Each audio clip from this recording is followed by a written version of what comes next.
Hello and welcome to the Christ Central Morning Devotional. I'm Alistair Semple. I'm one of the group here, and we are in the book of Esther, and I have the privilege this morning of leading us through a section of scripture which will come up when I put it up on the screen. I've forgotten what it is in terms of its reference, but you're about to find out. But just before I do, I want to read you a little description from a learned source on the Festival of Purim, which comes out of the book of Esther.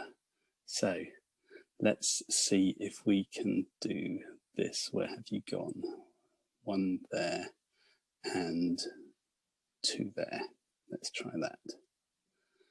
So Purim begins at sundown, and readings are given that evening and the following morning. They're not a dry affair, but involve dressing up and pantomime-like audience participation. Families crowd into the synagogue for the readings, wearing their best Sabbath clothes or dressed up in colourful Purim-themed costumes and masks. Children in particular enjoy dressing up as characters from the story of Esther, such as King Xerxes, Vashti, Queen Esther, Mordecai, and Haman. Haman is the villain of the story, a despicable character, and whenever his name is mentioned in the readings, the listeners boo, hiss, stamp their feet, clash cymbals, and rattle graggers, purpose-made noisemakers traditionally constructed from wood. This is to blot out the villain's name, and originally involved the audience shouting, "Cursed be Haman," or "May the name of the wicked rot." Now, this learned description of Purim, I took from the internet because it is the source of all truth, and I found it on an academic website here, Claire the Florist, the Pantomimes of Purim, which was what she put up in 2008. Now, that truth about the Pantomimes of Purim is still true, even if it appears on a florist's website, because truth is true wherever it goes. But it did strike me that wasn't when I got my first hit on the internet for looking up how Purim might be celebrated, to find that the florist got top of the tree from a 2008 entry was a real surprise to me, and made me wonder about who is organising the search engine in Google these days, and whether maybe conspiracy theories may be all true. Because if a florist can get top of the pops for a 2008 entry when searching something which is of universal interest, well, let your mind run riot. So let's have another look then at the Bible at this point. So let's see the scriptures. And here we go. 1, 2, 3. Let's do that. Naughty. I hate it when I do that. Number 3. There. So we're in Esther chapter 5, verses 9 to 14. Haman went out that day happy and in high spirits. And when he saw Mordecai at the king's gate and observed that he neither rose nor showed fear in his presence, he was filled with rage against Mordecai. Nevertheless, Haman restrained himself and went home. Calling together his close friends and Zeresh his wife, Haman boasted to them about his vast wealth, his many sons, and all the ways the king had honoured him, to show how he had elevated him above all other nobles and officials. And that's not all, Haman added. I'm the only person Queen Esther invited to accompany the king to the banquet she gave, and she has invited me along with the king tomorrow. But all this gives me no satisfaction as long as I see that Jew Mordecai sitting at the king's gate.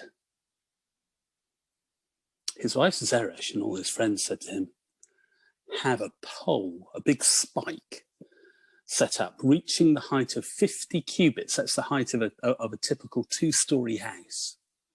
And ask the king in the morning to have Mordecai impaled on it. Then go with the king to the banquet and enjoy yourself. This suggestion delighted Haman, and he had the pole set up. Well, happy day. Everything in the garden is rosy. Amazing things are happening in Haman's life. You know, the first thing I did this morning, because it occurred to me as I woke up, and even before I'd had my shower, which is very unusual because I'm normally like a zombie first thing in the morning, was I really ought to look up the word hubris. How many of you know what hubris means? And I'm not looking for a show of hands at this point, but I'm just... hubris is pride on steroids. It's an overconfidence, arrogance. It's a sort of I can do no wrong sort of thing. In fact, it's almost pantomime. And you wouldn't believe that a real person could get there unless they use Twitter and happen to be the leader of the free world. I mean, it's almost to that level where you think, will future generations believe what we have lived through and seen for ourselves with the declarations at different points of Mr. Trump?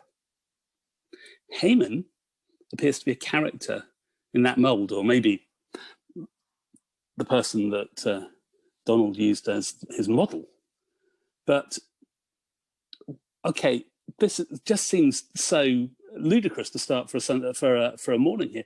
What can we take from this for our lives? Because are any of us ever like that? Are any of us ever so self-confident that we think, no, we are right and everyone else is wrong? Hold that thought. Because, you know, especially in lockdowns, especially when the world is different than we normally experience it, when everything has changed and shifted, actually we can end up in some funky and some funny places. It's very easy to get very, very low, but it's also very easy to sort of, in these days of Twitter, of Google, of the places where we have learnt that Cambridge Analytica could tell exactly how people were going to vote, not just in the American elections, but in our own, because we get up in an echo chamber where we ended up surrounded by hearing people who say the same things which we think. And that's what's going on with Haman. Haman's not getting anyone saying anything to him which is bringing him down. Everyone around him is just, if anything, amping him up. And apparently Mr. Trump did this by deliberate policy. Anyone who said things he didn't like were removed, so everyone else around him realized if they wanted to stay where they were, they had to just say, what a fantastic thing, what a wonderful thing, what a great thing, how super is that? We kind of get the same toxic brew on the internet. It's a dangerous place to go swimming. And while we come back to Haman, while we come back to almost a pantomime villain, and that's the way that certainly Jews have celebrated Purim since, according to a florist, we can get sucked into some of the same waters. And we just need to be really humble. It's the only antidote that there is to such pride, to such arrogance. We need to be really humble. And when we have friends around us who struggle because they're in a funky place, we've just got to really love them and find ways that we can help them, but perhaps point them to the story of Haman and how wrong things can go when you are so certain that you are in the place of right and that you have the best understanding of what's going on. So there we go. That's our morning for this morning. And going into prayer, I think we need to pray for the soul and for the mind and for the heart of our nation, that God would speak, and all the nonsense that we can see around us at points and possibly has crept into our own soul and places, that might be dispelled by the truth of God.